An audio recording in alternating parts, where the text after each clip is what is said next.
하겠습니다. 8-17. 자, 도처를 누름하며 살펴보다. 자, 사람들의 가정이나 혹은 성읍, 그리고 마을, 샤먼, 주택을 지나가다가 혹 어떤 남자나 여인이 트럭만큼이라도 착한 일을 하기를, 내지는 불보살림의 수고가 적힌 원 하나, 여기 버리잖아요, 그죠? 원 하나, 그리고 보상기 하나를 달아놓거나 약간의 향과 꽃을 불보살림의 성상 앞에 올리거나. 그러니까 많고 적음을 지금 이야기하는 게 아니에요, 그죠? 얼마나 정성을 가지고 공덕을 짓고 복을 짓느냐, 그 얼마나 선행을 담느냐, 그걸 이야기해요. 그러니까 뭐 어떤 사람은 뭐 꼭 몰아서 하고 모아서 하고 이런 사람도 있잖아요. 마음 내 5번이나 6번에 내 한번 마음 한번 묻고 봉사만 하겠다, 이런 사람도 있잖아요. 그래서 그런 걸 이야기하는 게 아니고, 평소에 얼마나 내가 착한 마음을 가지고 정성을 가지고, 그죠? 크고 적고 많고 적음을 떠나서 내가 공덕을 갖느냐, 그걸 가지고 이야기하는 거예요. 그죠? 원 하나, 보상기 하나, 꽃 한 송이, 이게 많은 게 아니잖아요, 그죠? 십시일반에 어떻게 보면 십시일반의 정성이고, 어떻게 보면은 내가 적은 정성이지만 우리가 함께 동참하는 정성, 그죠? 이렇게 함께 나누는 정성, 이런 조그만 정성이라도 얼마나 평소에 정성을 들이냐는 거예요. 그래서 불보살림 성상 앞에 올리거나 혹은 존중한 경전을 독송하거나 한 구절이나 한 개송이라도 향을 사루어서 공양 올리는 것을 보게 되옵니다. 자, 여기에서 선행을 베푸는 경우에 대해서 말하고 있다. 악행을 저지르는 경우에 대해서는 말하지 않고 있다. 악행은 말 안 해도 이거 반대로 하면 악행이잖아요, 그죠? 그러니까 말 안 하는 거예요. 그러니까 선행을 이야기하고 선행이 지금 중요한 거지, 악행이 중요한 게 아니니까. 물론 이제 선행을 늘 우리 삶에서 선행과 함께하고 늘 선행을 닦으면, 악행을 짓지 않으면 악행에 대해서는 말할 필요가 없잖아요, 그죠? 그래서 여기에서 말하고 있는 선행은 아주 크고 어마무시무시해서 누구도 따라할 수 없는 선행을 말하는 것이 아니고, 누구나 쉽게 따라할 수 있는 선행에 대해서 말하고 있습니다. 아주 크고 훌륭한 선행이라 하더라도 아주 작은 선행에서 시작되기 때문이다. 낙동강 800리도 아주 작은 샘물에서 시작해서 장강이 되듯이, 아무리 작은 선행이라 하더라도 아주 소중하게 생각해야 한다. 아주 큰 선행이야 말할 필요가 어디 그러니까 우리가 절에 와서 부처님 불단 닦고, 부처님 불기 닦고, 또 부처님 법당에 이렇게 그러니까 진공청소도 청소하고, 이런 눈에 다 보이는 거, 이렇게 다 보이는 거는 누가 해도 해요, 안 시켜도 해요. 누가 안 시켜도 다 눈에 보이는 거는. 그런데 눈에 안 보이는 걸 내가 정성을 들여서 하는 사람, 그런 곳을 내가 찾아서 할 수 있는 사람, 그런 사람이 뭐다? 그 사람 진짜 정성이 있는 사람, 더 정성이 있는 사람. 그래서 이렇게 보면 법당도 이렇게 보면 이렇게 진공청소기 하는 사람들이 있지만, 새로 구석구석 같은 데를 닦는 사람은 아직 한 명도 못 봤거든. 근데 이렇게 한 번씩 이렇게 우연히 이렇게 구석구석 이렇게 보게 되면, 사실 그런 구석진대에 사실은 먼지가 모이고, 그런 데가 다 먼지가 모이는 곳이잖아요. 여러분들 집안에서도 집 청소해 보면 눈에 보이는 데 먼지가 있는 게 아니고, 어디 있을 먼지는 다 이렇게 눈에 안 보이는데 구석에 먼지가 있잖아요, 그죠? 그렇듯이 그런 것을, 그런 데 내가 좀 더 신경을 쓰고 마음을 써서 내가 청소를 하는 사람이, 그 사람이 좀 더 다른 사람보다 뭐가 있다? 정성이 더 있다. 그러니까 눈에 보이는 거, 칭찬 듣기 좋아서 하는 거, 환히 보이는 거 이런 거는 누구나 다 할 수 있지만 안 보이는 거를 내가 마음을 쏟아서 정성을 쏟아서 하는 분들이 크다는 거예요. 그래서 저게 스님들 이제 결제, 안그때 되면 결제라고 해서 결제를 하게 되면 안그 결제동 같이 사는 스님들이 서로 소임을 나누어요. 이거는 무슨 소임, 이거는 무슨 소임, 이거는 무슨 소임, 소임을 나누는데 그 중에 제일 낮은 소임은 뭐냐면 정통이라는 게 있어요. 정통. 그 정통이 뭐냐면 화장실 관리하는 거예요. 화장실 청소하고. 그런데 그게 제일 낮은 소임인데 항상 또 그 소임은 누가 정하는 것이 아니고 그 소임을 항상 보면 또 누가 제일 먼저 또 손들어 이번 저에는 제가 정통 소임사입니다. 꼭 그렇게 해요. 그 왜 그런 이야기를 하느냐. 고래로 남들이 하기 싫어하는 소임, 남이 싫어하는 소임을 정성을 들여서 살면 그게 공덕이 크다는 거예요. 대중이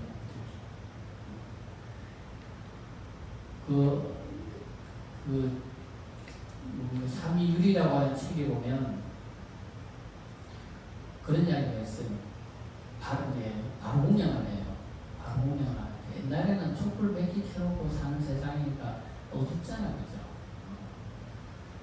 이 바로 공양을 하는데 이제 갱두라고 하는 소임이 있어요. 저는 공양주 소임이 있고 이제 갱두 소임이 있는데 갱두라고 하는 건 뭐냐면 국 끓이는 소임이에요. 갱자가 국갱자예요.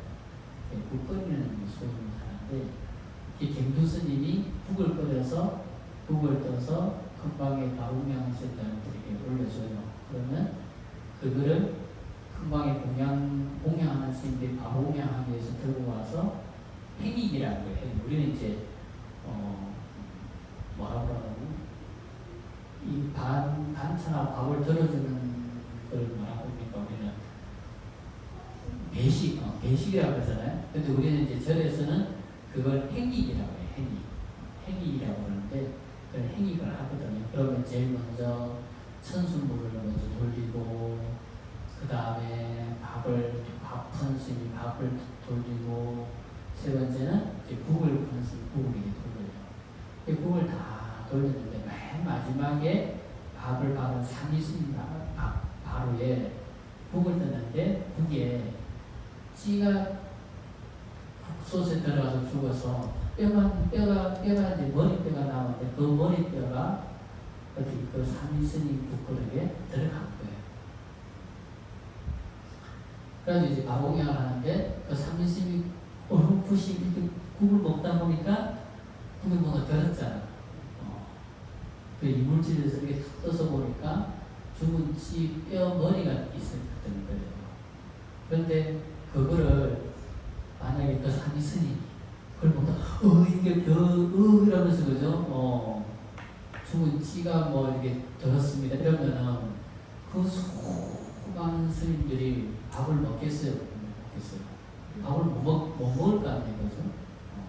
그런데 그 삼위스님이 그거를 그 뼈만 살짝 들어서 그거를 뭐 이렇게 뭘 싸가지고 뭐 이렇게 옷숨에 싹 숨기고 그리고 그 국을 아무 일이 없었던 것처럼 먹었다는 거예요.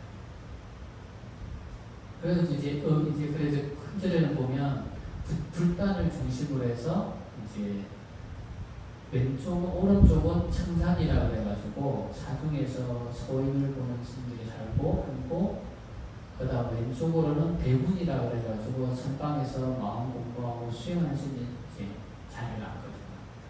그래가지고 있는데 그 배군에 앉아있는 제일 큰 스님이 이렇게 보니까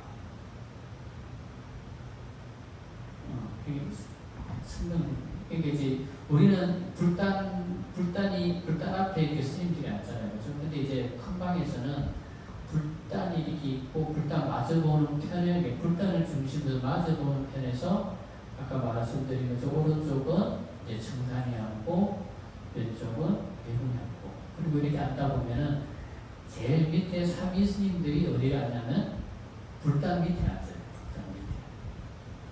그래가지고 공양을 하실 때 이렇게 낮은 편에 있는 상위 스님이 밥을 먹고 있는데 그 큰 스님 눈에 그 불단에 있는 부처님이 손을 툭 뻗어가지고 그 상위 스님 머리를 탁 만져주는 거예요. 그 큰 스님이 보니까. 그러니까 그 큰 스님이 보고는 이게 뭔가가 있는 것 같다. 부처님이 이유 없이 이렇게 손을 뻗어서 그 상위 스님의 머리를 이렇게 어루만져 주지는 않을 것이다. 그래서 공양이 다 끝나고 난 다음에 그 큰 스님이 그 상위 스님 부른 거예요. 내가 바로 공양을 하다가 너를 보니까 불달에 있는 부처님이 손을 이렇게 탁 뻗어서 너의 머리를 어루만져 주는데 공양하는데 무슨 일이 있을 거냐. 그러니까 그 상위 스님 이야기를 한 거예요. 공양을 하는데 지 머리 뼈가 나와서 그거를 내가 호들갑을 떨면 많은 스님들이 공양을 원하고 그렇잖아요. 공양 원할 거 아니에요. 공양을 원하고 어수선해지고 또 그 국을 끓이는 스님도 말하자면 경을 칠 것이고 그래서 나 혼자만 알고 나 것자만 이렇게 모르는 척하고 넘어가면 많은 대중 스님들이 공양하는데 불편함이 없고 또 공을 끓이는 스님도 경을 치지 않을 것이니 제가 그래서 혼자서 이렇게 하고 아무 일 없는 것처럼 공양을 했다는 거예요. 그게 뭐예요? 그게 자비심이잖아요. 자비심. 그리고 그게 뭡니까? 보이지 않는 데서 정성을 보이죠.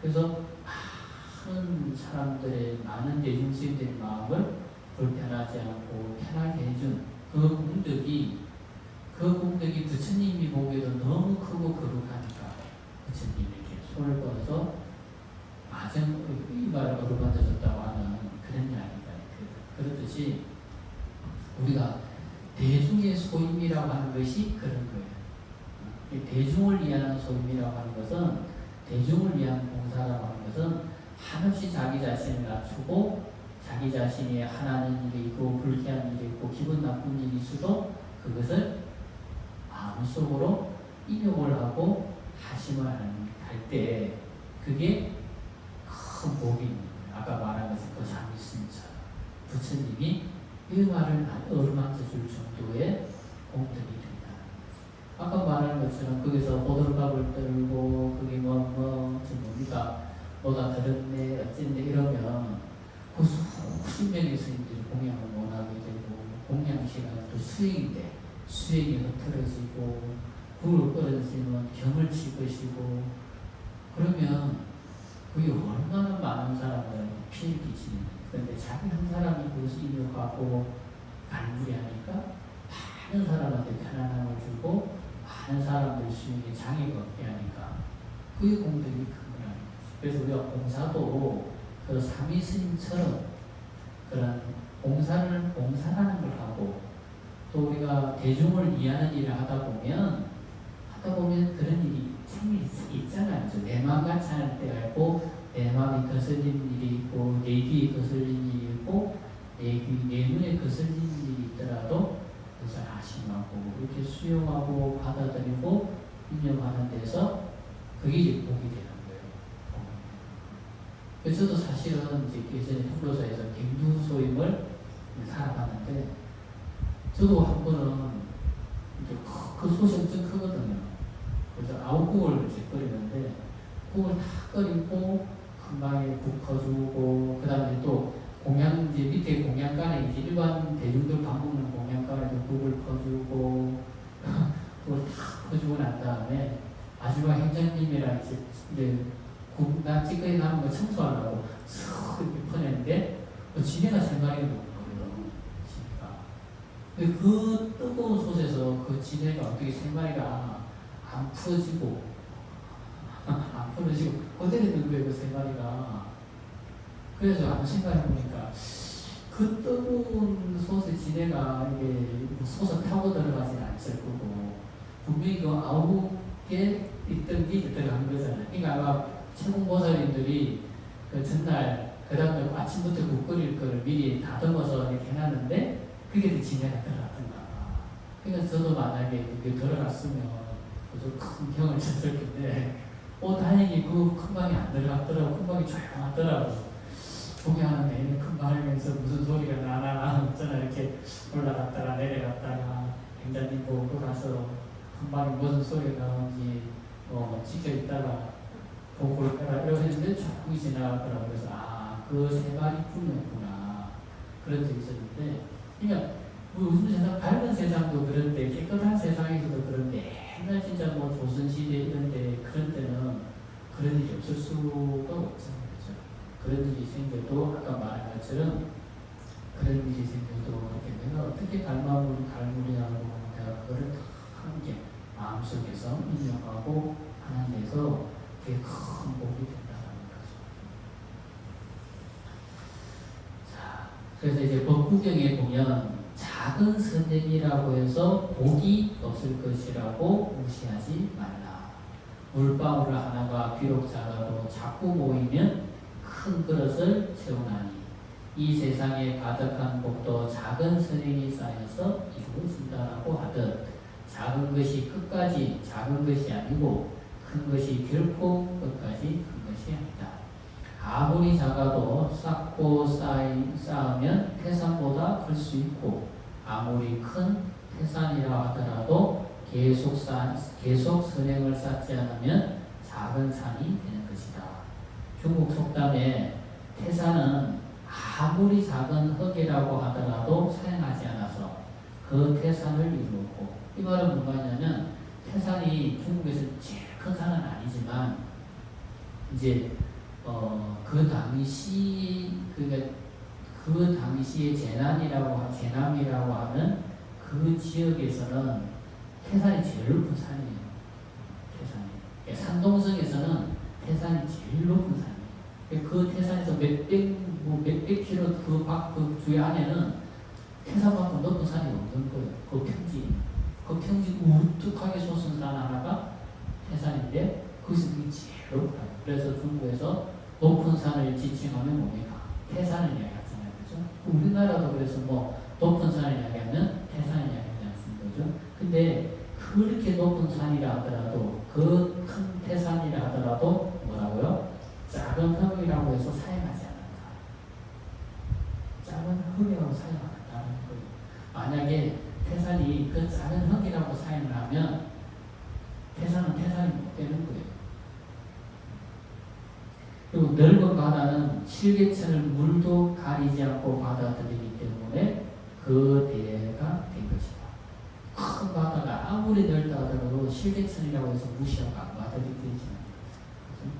그러니까 여기서 말하고 핵심은 작은 거라고 해서 무시하지 말고, 작은 선행이라고 해서 무시하고 안 하지 말고, 작은 선행이라도 그것을 정성을 들여서 하면 큰 선행을 못지 않는 거예요. 작은 곳이 없고 작은 선행이 없고 작은 마음은 없는 거예요. 뭐든지 내가 마음을 내어서 그 마음을 실천하는 게 중요한 거예요. 근데 제일 문제는 뭐냐면 작은 마음이든 작은 정성이든 내가 마음을 내어서 실천했을 때 이런 소리, 뭐 그런 거 저런 거 아니고 뭐 작은 거 이런 말을 들을 수도 있거든. 하다 보면 그러면 그거를 인용할 줄 알아야 된다. 인용. 모든 행위에는 뭐가 항상 이루어져야 된다? 인용이 있어야 된다. 인용. 그걸 듣고도 그죠? 내가 없을 수 있고 내가 그걸 듣고도 내가 하고 내가 마음으로 뭐 할 수 있을까? 인용할 수 있어야 된다. 그러니까 작은 일을 하면 작은 일을 한다고 우습게 보는 일을 겪을 수가 있어요. 그럼 그 사람의 생각이 그 사람의 마음입니다. 내 마음이 아니라는 거죠. 내 마음, 그러니까 내가 그것을 그것을 인용해야 되는 이유가 뭐다? 그렇게 해야지만이 내 마음을 지킬 수가 있는 거. 저것도 말씀드렸잖아요. 마음을 잃어버리는 것은 다 잃어버리는 거다. 그러니까 그럴 때는 내가 마음을 잘 지킨다. 그러면은 뭐예요? 나는 잃어버린 게 하나도 없는 거예요. 그런 말 하는 사람이 죄를 짓는 거고, 그런 말 하는 사람이 복을 까먹는 거지, 나는 잃어버린 게 하나도 없게 되는 거예요. 그리고 또 하나, 큰 거를 하고, 뭔가를 그 사람도 문제가 있어. 그러면 또 그렇게 한 사람은 항상 또 상이단을 붙어. 내가 뭘 했다. 내가 법계사에 뭘 했다. 내가 부처님한테 뭘 했다. 내가 스님한테 뭘 했다. 내가 대중들을 위해서 뭘 했다. 그거 했다라고 하는 상이 탁 붙으면 사람이 어떻게 된다? 사람이 교만해져요. 교만해집니다. 우리 법화경에서도 제일 쓸모없는 사람이 어떤 사람이다? 어떤 사람이에요? 법화경에서 제일 쓸모없는 사람. 응? 부처님 말씀하셨잖아요. 지금 이 세상에는 죽쟁이는 다 죽쟁이는 다 없고 죽쟁이 다 나갔고 여기 있는 사람은 순수한 알맹이만 남았다. 그러니까 진실한 열매만 남았다. 이렇게 이야기하잖아요. 그죠? 그러니까 그 다 필요 없는 죽쟁이들은 어떤 사람들이에요? 법화경을 이렇게 읽고도 이 답이 안 나오니 어떤 사람이에요? 교만한 사람들이 있어요. 교만한 사람들. 그 법화경 영상에서 자리를 박차고 난 사람들 어떤 사람들이었어요? 정상만인들. 교만한 사람들. 교만한 사람들. 그러니까 이 세상에서는 교만한 사람 붙이고 말해야 죽쟁이 같은 사람입니다. 그래서 그런 산이 붙으면 사람이 교만한 마음이 생겨요. 그런 교만한 마음이 생기면 산이 붙어서 사람이 무슨 병이 생기느냐? 사람이 고집이 생겨요. 고집이 생겨요. 말을 안 들어요. 다른 사람 말을 안 들으려고 해요. 내가 하는 게 맞다, 이렇게 하는 게 맞다 하는 생각이 들어요. 그 사람은 생각이 부드러워요. 사람은 나이가 들수록 귀가 어떻게 된다? 귀가 더 열려 있어야 되고, 눈은 어떻게 된다? 눈은 밝아도 봐도 못 본 척하고 살고, 귀는 열어놓고 사는 거예요. 귀를 연다는 건 다른 사람 말을 듣고 봤으면 그게 맞겠네요, 그렇겠네요, 이렇게 자꾸 되어야 사람이 어떤 사람이 된다? 몽돌 같은 사람이 된다. 몽돌. 여러분들 몽돌 봤잖아요, 그죠? 몽돌 보면 진짜 이렇게 막 좋아하고 싶어요, 진짜. 거짓말이 안 써, 이렇게 이어오고 싶어요. 진짜 보면 얼마나 몽돌 보면 얼마나 진짜 이뻐요, 그죠?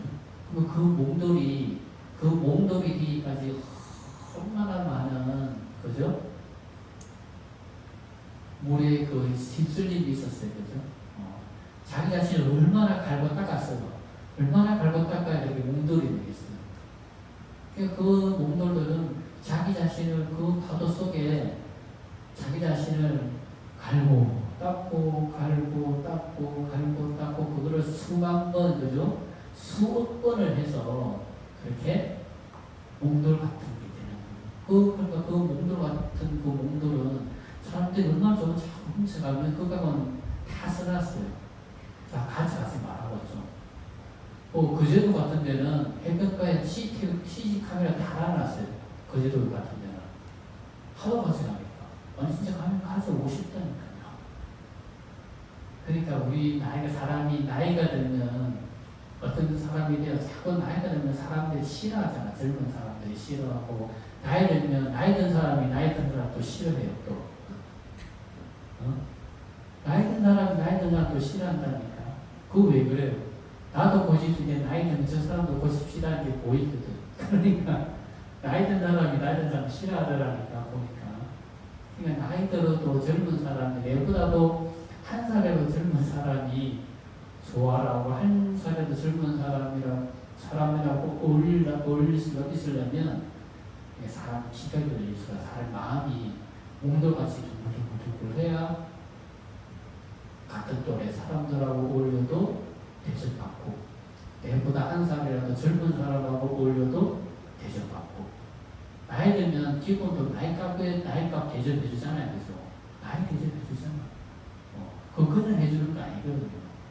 그러면 좀 더 나이 들면 고집이나 이런 걸 더 이렇게 깎아내고, 그래서 둥글둥글둥글하게 이렇게 해야지만이 나이가 들수록 몽돌 같은 사람이 됩니다. 예전에는 저사님이 그러더라고요. 사람은 나이 들면 참 볼품이 없는데 나이가 들수록, 사람 나이 들수록 볼품 있는 사람은 별로 없어요. 사람은 나이가 들수록 볼품이 없고 나이가 들수록 가치가 떨어지는데, 소나무 같은 거 보세요. 나이가 들수록 얼마나 멋있어요. 그죠?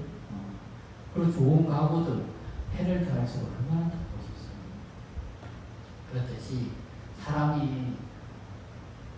나이는 소울 수 없잖아요. 근데 그 마음은 우리가 얼마든지 나이 갇힌 마음을 쓰는 것이 아니고, 마음은 적게 쓸 수 있는 게 뭐다? 그게 마음을 몽돌처럼 만들어요. 둥글둥글둥글하게 만들어야지만이 몽돌 같은 사람이 되고, 또 많은 사람들하고 어울릴 수 있는 사람이 된다는 거죠. 네.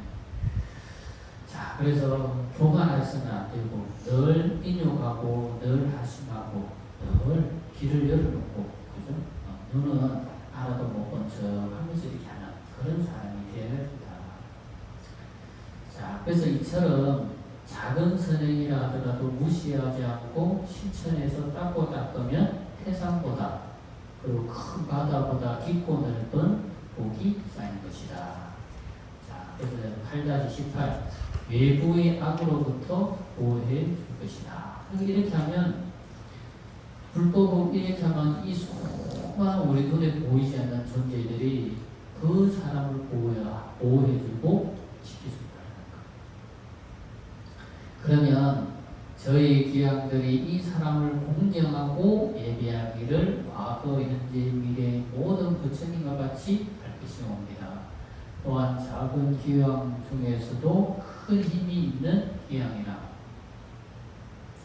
맡은 바의 토지가 있는 귀향들에게 명하여 이 사람을 보이도록 하고, 나쁜 일이나 생각지도 않은 나쁜 일이나 몹쓸 병이나 생각지도 않은 몹쓸 병이나 뜻하지도 않은 일들이 그 집 근처에 의심도 못하게 할 것인데, 하물며 그 문 안에 들게 하오리까. 자, 여기의 기왕들의 말씀이 선행하는 한 생각, 좋은 일을 하려고 하는 그 한 생각, 즉 선행을 하는 그 마음을 소중하게 생각한다는 말이다. 선행하기 위해서 일으키는 그 마음이 부처가 되는 행위고 보살이 되는 행위며 아라한이 되는 행위 될 수 있기 때문이다. 옛날에 한 아라한이 한 삼위성을 데리고 전도를 위한 여행을 떠났는데, 길을 떠난 지 얼마 되지 않아서 삼위의 마음을 살펴보니 삼위가 보살행을 닦아서 만중생을 건지겠다는 큰 소원을 세우면서 자신의 뒤를 따라오는 것이 아닌가. 그래서 스승이 그 마음을 감당할 수가 없어 삼위가 짊어진 짐보따리를 대신 짊어지고 걸어갔다. 그리고 또 한 며칠이 지나서 삼위의 마음을 살펴보니 불법을 펴는 동안 진심이 지쳐서 만중생을 건지겠다는 마음은 본때감대 없고, 빨리 이 여행이 끝나서 사원으로 돌아갔으면 좋겠다는 생각뿐이었다. 그래서 다시 스승이 짊어지었던 짐보따리를 제자인 삼위에게 돌려줬다고 하는 이야기가 전해온다. 자, 이처럼 행이라고 하는 건 실천이죠. 실천과 마음이 일치되는 그 순간은 위대한 순간이다. 이 순간만큼은 귀향들도 부처님처럼 대한다는 것이다.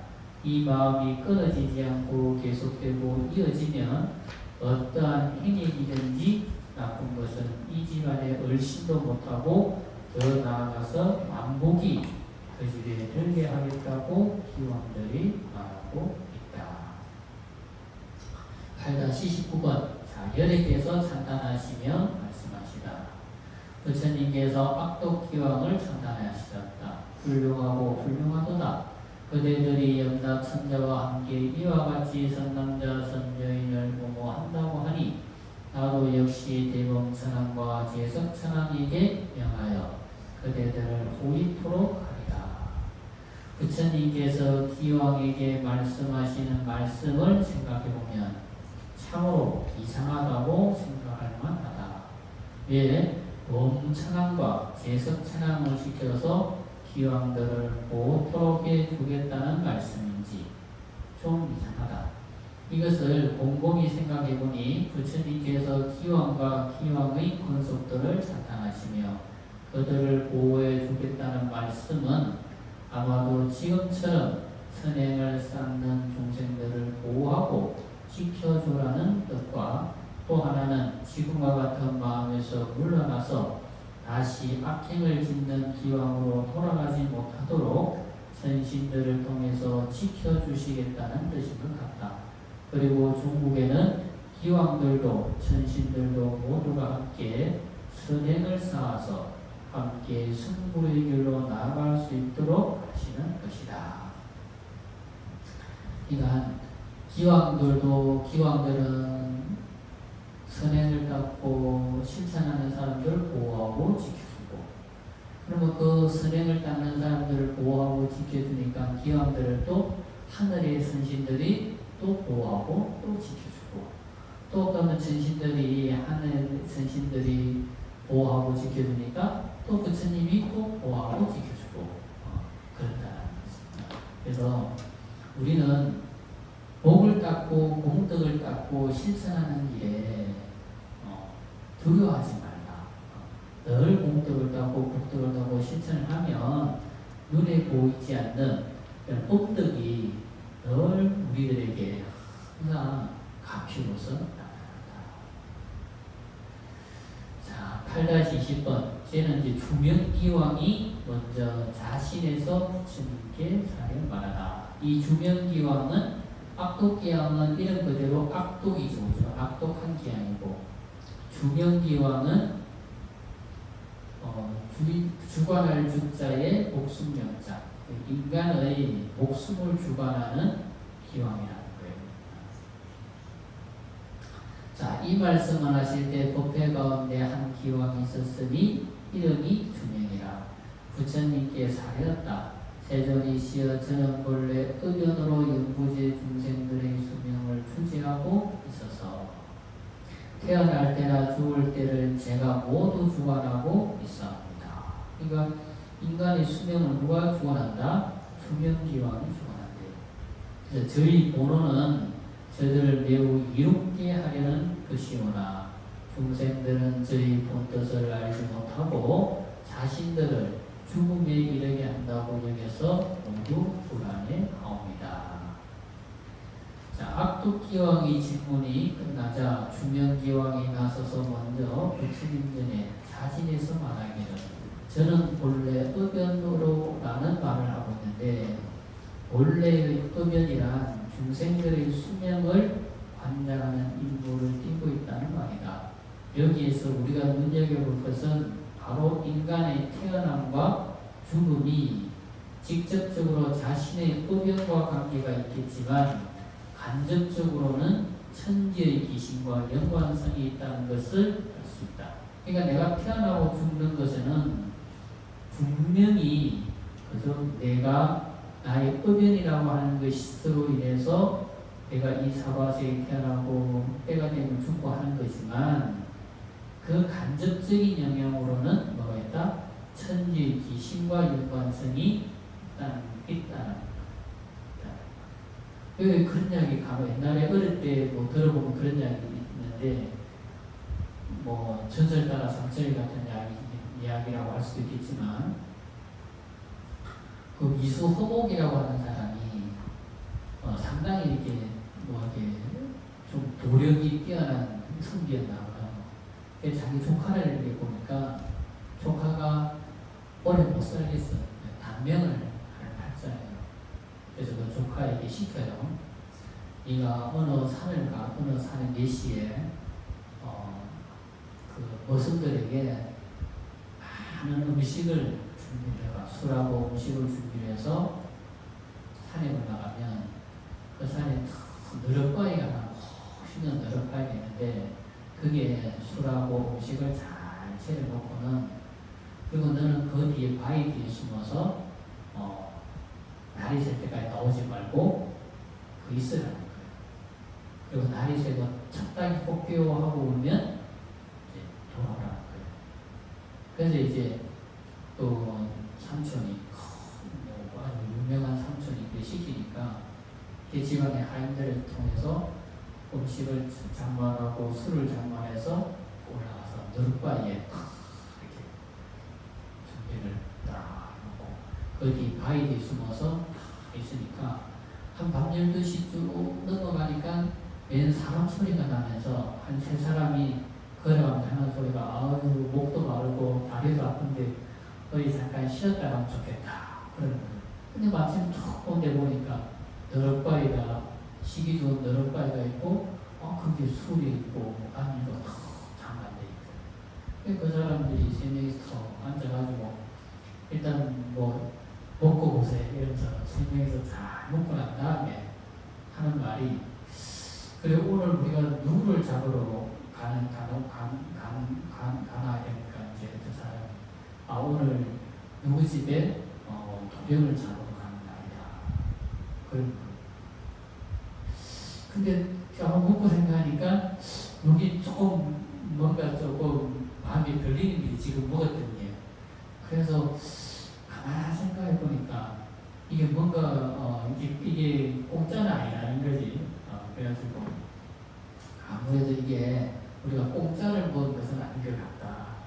그래가지고 이제 미수호목의 조카의 그 도령을 잡아가는 것이 아니고 다른 집의 도령을 잡아갔다는 거예요. 그래서 사람 목숨이라고 하는 것이 분명히 내 몸으로 태어나서 내 몸으로 사는 것도 있지만 이게 눈에 보이지 않는 이런 귀신들의 천지 조화에 의해서 귀신들에 의해서도 생사람이 다는 경우도 있는 거예요. 그건 알 수가 없는 거라는 거지. 그러니까 태어나고 죽고 하면서 내 몸으로 태어나고 죽고 하는 거지만 그런 간접적인 뭡니까? 그런 간접적인 영향을 주는 게 여기서 말하고 있는 주명기왕이라는 거죠. 주명기왕. 자, 그래서 여기에서 말하는 생과 사는 일반적인 생과 사를 말하는 것 같지는 않다. 왜냐하면 사주에 자식이 없는 사람이 지극한 마음으로 부처님 전에 공덕을 닦아서 자식을 얻는 경우가 있는데 이때 주명기왕이 자식을 얻을 수 있게 해주는 것 같고 또 비명의 죽을 운을 가진 사람도 이 주명기왕이 죽지 않게 할 수 있는 힘을 가지고 있음을 암시하고 있다고 보여진다. 천하의 귀신들은 직접적인 영향력을 행사하지 못하지만 간접적인 영향력을 우리들에게 끊임없이 영향을 주고 있음을 앞의 악독기왕의 질문에서도 알 수 있고 여기 주명기왕의 말 속에서도 알 수 있다. 그렇다면 언제 이 기왕이 우리에게 영향을 주는 것인가 하고 생각해 볼 수가 있는데 항상 긍정적이고 또 다른 사람에게 항상 선행을 닦을 때 좋은 영향을 우리에게 주고 항상 부정적인 마음으로 말하고 행동하면서 남에게 민폐를 미칠 때 우리에게 좋지 못한 영향을 준다. 이런 영향은 우리가 지은 음력으로 받는 것이 아니고 눈에 보이지 않지만 보이지 않는 존재들에게서 받는 것이다. 자, 부처님 당시에 어떤 비구가 안거를 나기 위해서 수행하기 좋은 장소를 찾아 헤매다가 너무 멋진 아름드리의 나무를 발견하게 되었다. 그 나무를 보는 순간 저기에서 수행을 하면 아란을 정득할 수 있을 것 같은 예감이 들어서 한거 수행을 하게 되었다.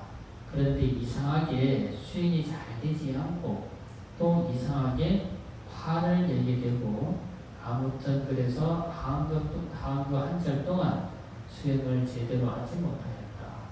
안거가 끝나고 부처님을 찾아가니 부처님께서 안거를 하는 동안 불편한 점은 없었는지 또 수행은 잘했는지 여쭈셨다. 기구가 수행이 잘 되지 않았고 계속해서 하만 올라와서 수행을 망쳤다고 말하자 부처님께서 선정에 드시어 전후의 사정을 보시고는 비구에게 말씀하셨다.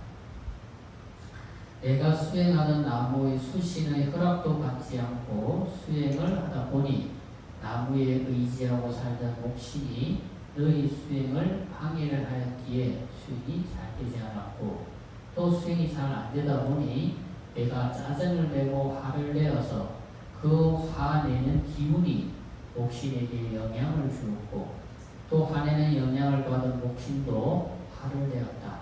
그래서 서로에게 부정적인 썩내는 기운을 주고받아서 수행을 할 수가 없었던 것이다. 그래서 이제 다시 돌아가서 수행을 하기 전에 자비 명상을 해서 자비심을 목신에게 투사한다면 목신도 자비심을 너에게 투사할 것이다.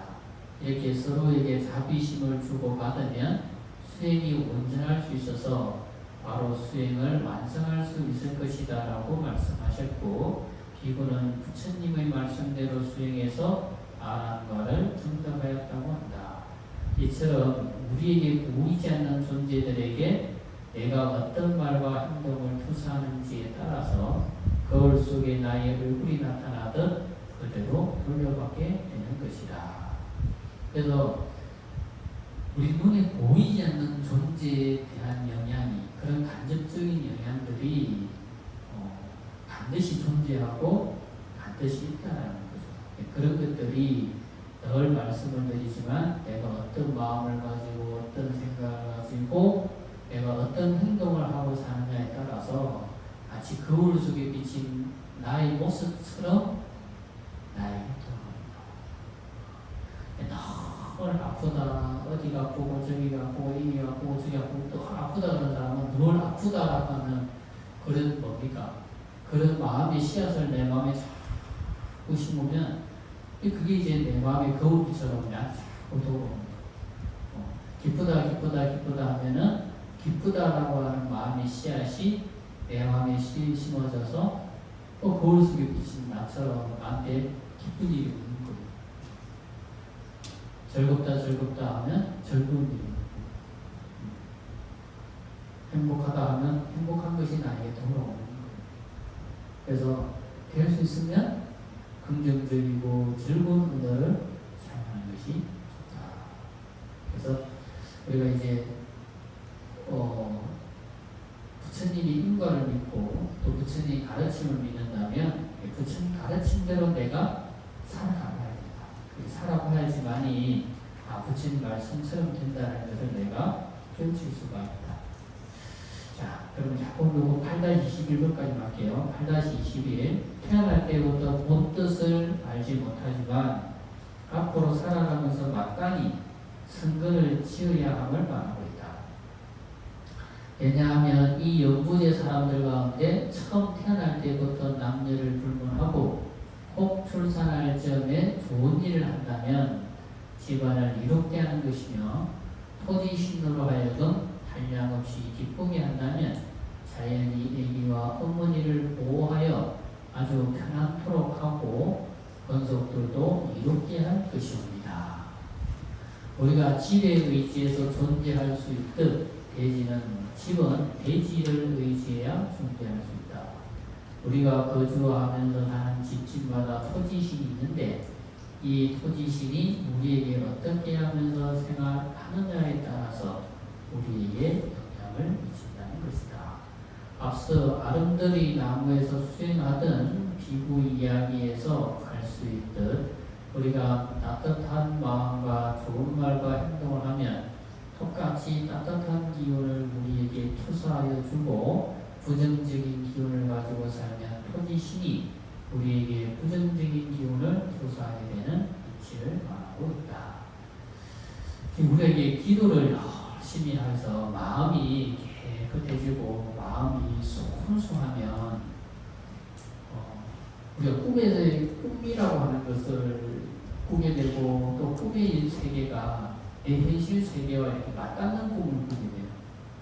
또 그리고 마음이 순수하고 깨끗하면 이 영의 세계가 나랑 연결되어서 이렇게 나타나고 보여지는 경우가 있거든요. 그래서 마음이 깨끗하고 내가 늘 기도하고 마음을 깨끗하게 살기 때문에 가능한 일인데 어떤 보살이 대구에서 살다가 저 경기도 쪽으로 이사를 갔대요. 이사를 갈 때 이사를 옮기고 잠을 자는 그날 밤에 잠을 자는데 어디서 꿈인 것 같은데 꿈에서 어디서 아이고 아야 이런 소리가 들리더래요. 아야 아이고 아야 이런 소리가 앓는 소리가 크게 들리더래요. 그래서 꿈을 꾸고 이렇게 나는데 근데 꿈도 꿈 같지도 않고 생시 같기도 하고 또 생시라고 하자니 또 꿈을 벗어나서 꿈 같지도 않고 하여튼 그렇더래요. 그러고 또 잠을 또 잤는데 또 며칠 있다 또 아야 이런 소리 들리더라고요. 그래서 아이고 내가 이사를 잘못 왔나. 그래가지고 이제 이사 온 지 얼마 안 돼가지고 그 이제 사는 아파트 주위를 이렇게 이제 둘러보게 되고 그러다가 뒤에 산이 하나 있더래요. 그래서 이제 보통 아파트는 뭐 산 끼고 아파트 짓는 경우 많이 있잖아요. 그래서 뒷산을 이제 운동삼아 올라갔다가 그리고 올라갔다가 이렇게 내려가는데 보니까 그 반대쪽이 자기 사는 아파트 반대쪽에 아파트를 지으려고 나무를 막 그냥 숭덩숭덩 잘라놨더라고요. 그래서 자기 탁 걸어본 순간 탁 어떤 생각이 탁 그런 생각이 들어요. 아, 이 나무들을 이렇게 잘라놓으니까 이 나무들이 고통스러워서 아야아야 하던 바빠서 고통스러운 게 내가 꿈에서 내가 들렸는 것 같다. 그런 생각이 들어요. 그러면서 그런 생각이 들어요.